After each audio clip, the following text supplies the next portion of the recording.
வணக்கம் friends, welcome to my channel. நாம் பார்க்க இருப்பது சுவையான கொத்துக்கறி குழம்பு தான். இதற்கு தேவையான பொருட்களை பார்ப்போம். பெரிய வெங்காயம் 1, 1/4 கிலோ கொத்துக்கறி, தேங்காய் சில், முந்திரி பருப்பு அரைப்பதற்கு, இஞ்சி பூண்டு விழுது 1 ஸ்பூன், தாளிப்பதற்கு ஜீரகம், சோம்பு, ஏலக்காய், கறிவேப்பிலை, 1 பச்சை மிளகாய். இப்பொழுது நாம் தாளிக்கும் முறையை பார்ப்போம்.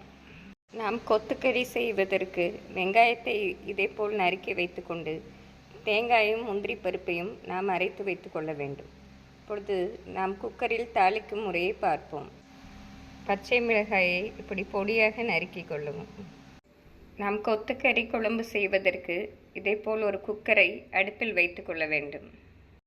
குக்கரில் 2 ஸ்பூன் நல்லெண்ணெய் விட வேண்டும்.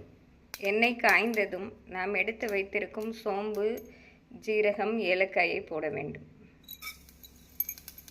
சோம்பு போடுவதால் கொத்துக்கறியின் சுவை மிக அற்புதமாக இருக்கும். சோம்பு பொரிந்ததும் நாம் நறுக்கிய வெங்காயத்தை போட வேண்டும்.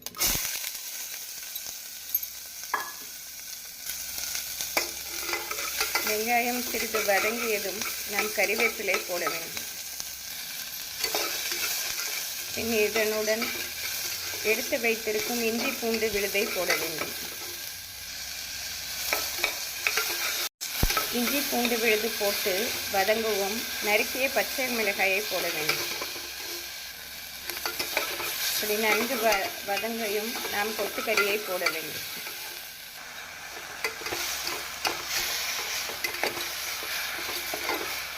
கொத்துக்கறி போட்டு நாம் நன்றாக கிளறி விட்டு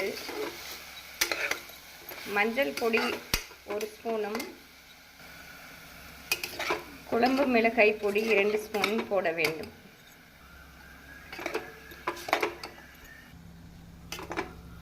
நாம் காரம் அவரவருக்கு ஏற்றவாறு போட்டுக்கொள்ளலாம். பொதுவாக கொத்துக்கறிக்கு சற்று காரம் அதிகமாக இருந்தால் சுவையாக இருக்கும். கொத்துக்கறியுடன் மசாலா பொடி நன்றாக கலக்கவும் நாம் அரைத்து வைத்துள்ள தேங்காய் விழுதை போட்டுவிடலாம். தேங்காய் விழுது போட்டு ஒரு முறை நன்றாக கலந்துவிட்டு நாம் தண்ணீர் ஊற்றிவிடலாம். 1/4 கிலோ கொத்துக்கறிக்கு 1 டம்ளர் தண்ணீரே போதுமானது தான். நாம் தண்ணீர் ஊற்றி தேவையான அளவு உப்பு போட்டு குக்கரை மூடி வைத்து விடலாம்.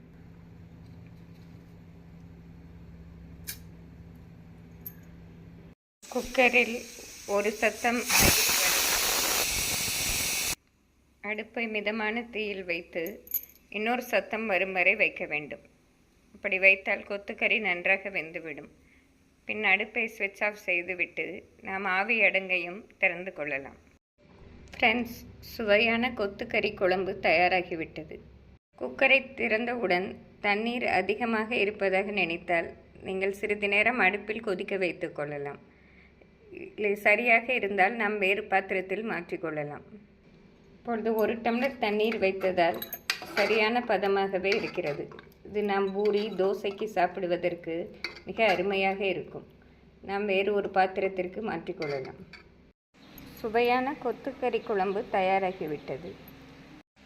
பூரியுடன் இது சாப்பிடும்போது மிக அருமையாக இருக்கும். குழந்தைகளும் விரும்பி சாப்பிடுவார்கள்.